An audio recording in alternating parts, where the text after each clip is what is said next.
Assalamualaikum warahmatullahi wabarakatuh.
Alhamdulillahi rabbil alamin alladzi amarana bittiba'il haqqi min kulli umur. Ashhadu an la ilaha illallah wahdahu la syarika lah wa ashhadu anna Muhammadan abduhu wa rasuluhu syahadata 'abdin syakur. Allahumma salli wa sallim ala Muhammadin wa ala alihi wa sahbihi wa man tabi'ahum bi ihsanin ala mamarrid duhur. Amma ba'du, faya ibadallah ittaqullaha haqqa tuqatih wa la tamutunna illa wa antum muslimun. Ma'asyiral muslimin, hafizakumullah. Sesungguhnya setiap dari diri kita itu tidak mengetahui bagaimana kita akan meninggal. Bahkan setiap orang dari kita tidak akan mengetahui dengan pasti apa yang akan dilakukan pada esok harinya. Sebagaimana Allah Ta'ala telah berfirman, "Wa ma tadri nafsun madza taksibu ghada, wa ma tadri nafsun bi ayyi ardin tamut." Dan tidak ada seorang pun yang dapat mengetahui dengan pasti apa yang akan dikerjakannya besok, dan tidak ada seorang pun yang dapat mengetahui di bagian bumi mana dia akan mati. Kematian adalah rahasia dari Allah Subhanahu wa taala, yang dimana seorang tidak akan tahu di mana dia akan meninggal dan bagaimana dia akan meninggal. Ma'asyiral muslimin sidang Jumat yang dirahmati oleh Allah. Namun tentunya setiap dari kita menginginkan kematian yang baik, akhir yang baik, yaitu berupa husnul khatimah. Karena Rasulullah sallallahu alaihi wasallam bersabda dalam sebuah hadis yang diriwayatkan oleh Imam Bukhari, "Wa innamal a'malu bil khawatim." Sesungguhnya amal-amal itu tergantung pada akhirnya. Nabi kita sallallahu alaihi wasallam juga telah bersabda, "Idza aradallahu bi'abdin khairan ista'malahu." Jika Allah Subhanahu wa taala ingin kebaikan pada seorang hamba, maka Allah akan menggunakannya. Kemudian sahabat berkata, "Wa qila kaifa yasta'milunahu? Kaifa yasta'miluhu ya Rasulullah?" Bagaimana Allah menggunakan hamba itu, wahai Rasulullah? Maka Rasulullah bersabda, "Qala yuwaffiqhu liya'mala salihin qabla al-maut." Jadi Rasulullah bersabda bahwasannya Allah akan membuatnya mengamalkan soleh sebelum dia mati. Jamaah sekalian yang berbahagia, jika demikian, bagaimana mungkin seorang akan berbangga terhadap amal yang sudah dikerjakannya, sedangkan dia tidak tahu bagaimana akhirnya nanti dia akan meninggal dalam keadaan apa. Bahkan Nabi sallallahu alaihi wasallam telah bersabda, "Wa inna ahadakum la ya'malu bi'amali ahlil jannah hatta la yakunu bainahu wa bainaha illa dhira', fayasbiqu alaihi alkitab fayamalu bi'amali ahlin nar fayadkhuluha." Sesungguhnya salah seorang di antara kalian telah senantiasa beramal dengan amalan ahli surga, sehingga tidak ada jarak antara dirinya dan surga itu kecuali satu hasta.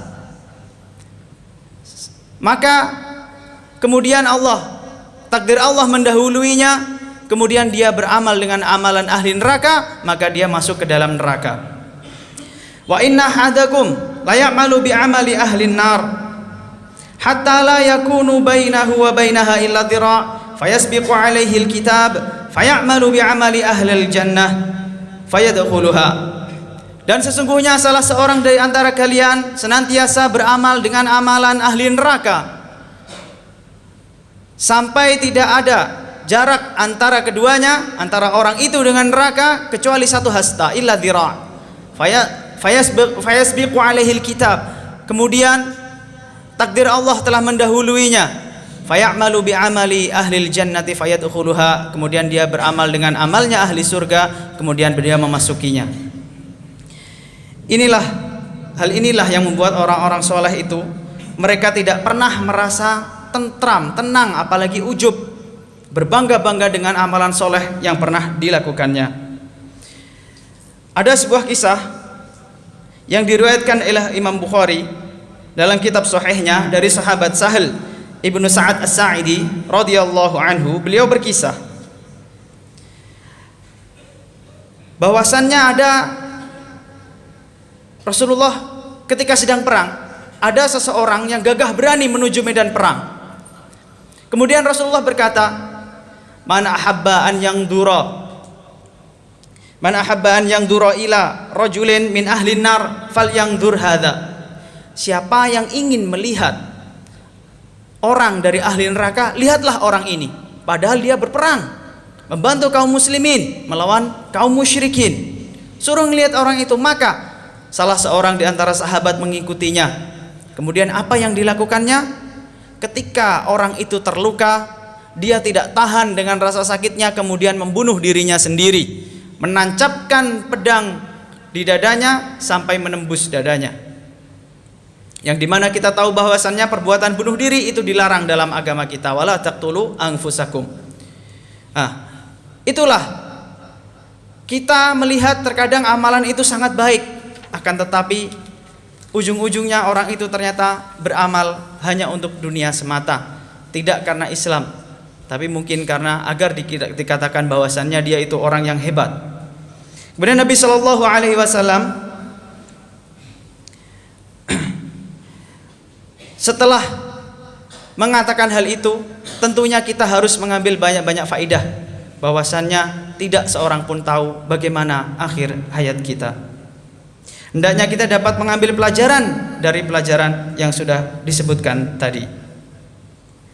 Kemudian dikisahkan bahwa Imam Ats-Tsauri, beliau menangis dari malam hari sampai dengan pagi hari.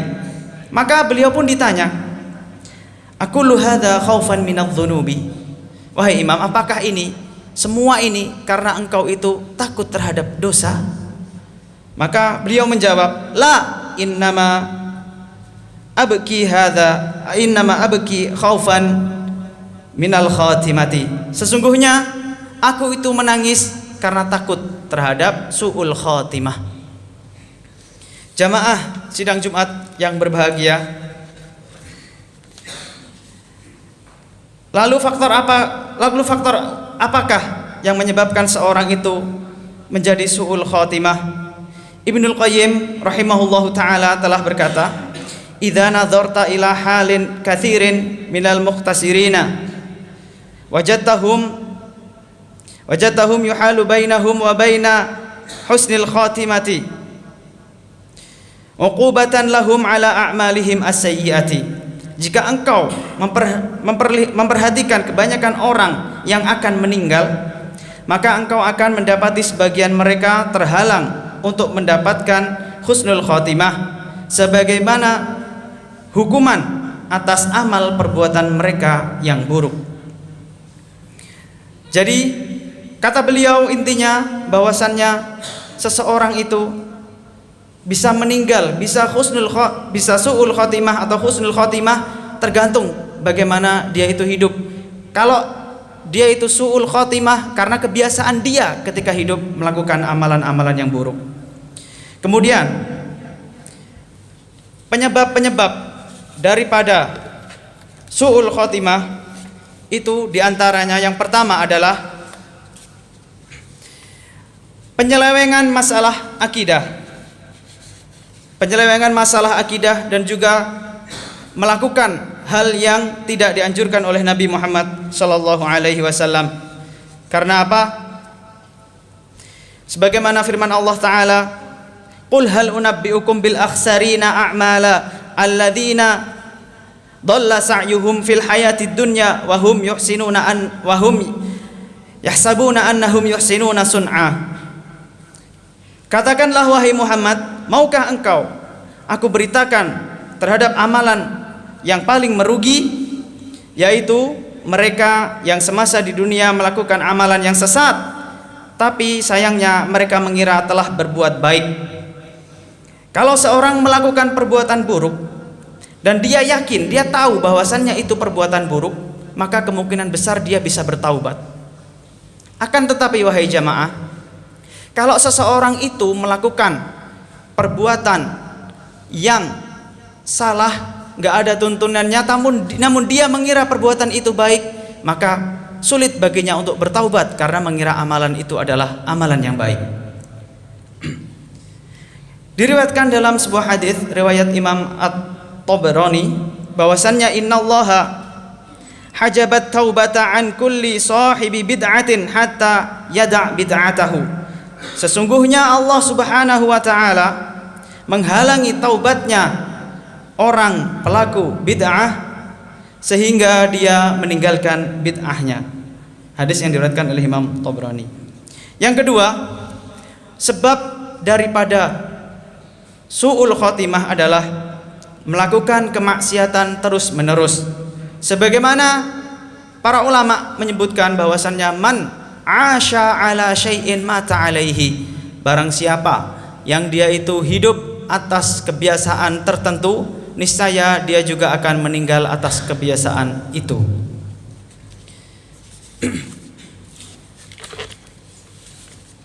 Kemudian yang ketiga, penyebab yang ketiga seseorang bisa terjerumus atau meninggal dalam keadaan su'ul khotimah adalah dia ada perbedaan antara lahirnya dan batinnya. Maksudnya, di hadapan orang dia terlihat orang yang sangat baik, orang yang beramal soleh, akan tetapi batinnya tidak, batinnya menyembunyikan sesuatu yang jelek. Jadi hatinya tidak seperti lahirnya. Merekalah orang-orang yang di dalamnya ada sifat nifak atau kemunafikan di dalam hatinya.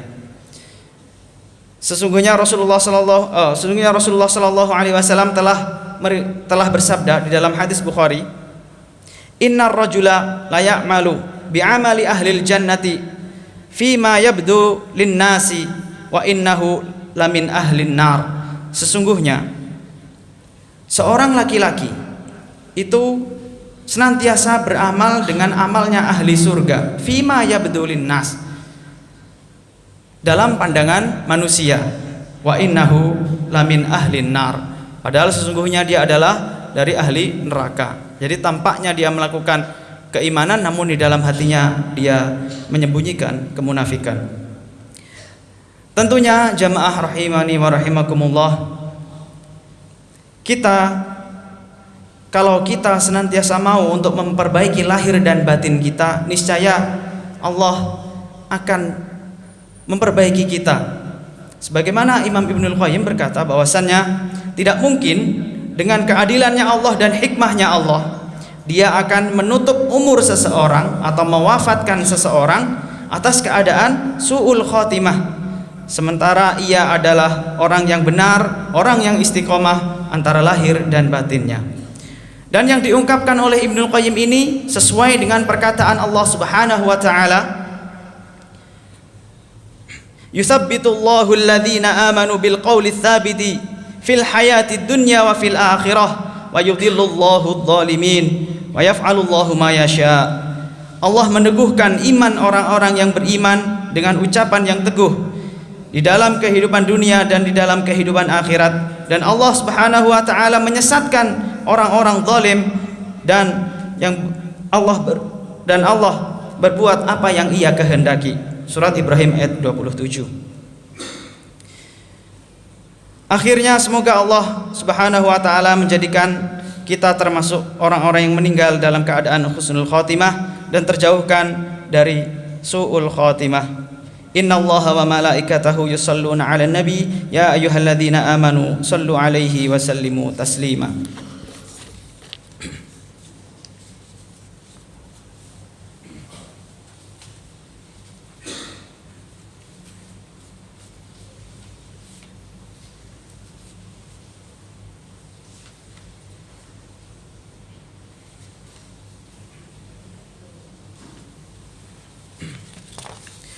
Innal hamdalillah nahmaduhu wa nasta'inuhu wa nastaghfiruh wa na'udzu billah min syururi anfusina wa sayyiati a'malina, may yahdihillahu fala mudilla lahu wa may yudlil fala hadiyalah, wa asyhadu an la ilaha illallah wahdahu la syarikalah wa asyhadu anna Muhammadan abduhu wa rasuluh. Qala ta'ala wal asri innal insana lafi khusr illa alladhina amanu wa 'amilus solihati wa tawasaw bil haqqi wa tawasaw bis sabr. Allahumma ighfir lil muslimina wal muslimat wal mu'minina wal mu'minat al ahya'i minhum wal amwat. Rabbana hab lana min azwajina wa dhurriyyatina qurrata a'yun waj'alna lil muttaqina imama. Rabbana atina fid dunya hasanah wa fil akhirati hasanah wa qina adzaban nar. Innallaha ya'muru bil 'adli wal ihsan wa ita'i dzil qurba wa yanha 'anil fahsya'i wal munkari wal baghi ya'idzukum la'allakum tadhakkarun washkuruhu 'ala ni'amihi yazidkum wadhkuruhu yadhkurukum wa la dzikrullahi akbar wa aqimus shalah.